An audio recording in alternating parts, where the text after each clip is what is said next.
ध्यान आकर्षित गर्न चाहन्छु। पहिलो ऐतिहासिक रह्यो भनेर त सबैले भनिरहेकै छौँ।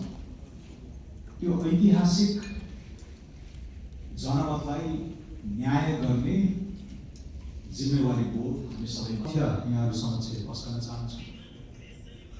हामी 1769 सन् अन्य समूहहरूले सुरु गर्नुभयो राणा शासन। 15 सालकै लोकतान्त्रिक निर्वाचनसँग उपलब्धिहरू लिपिबद्ध भएका छन्।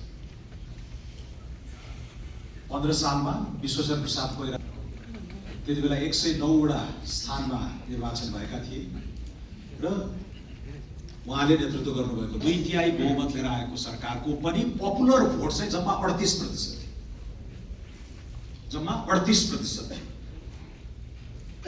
तर पपुलर भोटका हिसाबले हामीले 51 लाख लगाएर झन्डै 48%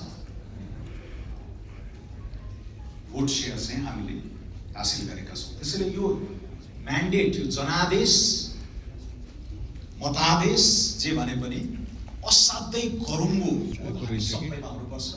अनि यो एउटा ग्रुपबाट हाल्दै यो ग्रुपमा महिलाहरू मिलेको थियो कि नयाँ नम्बरमा अफिसियल इलेक्टेड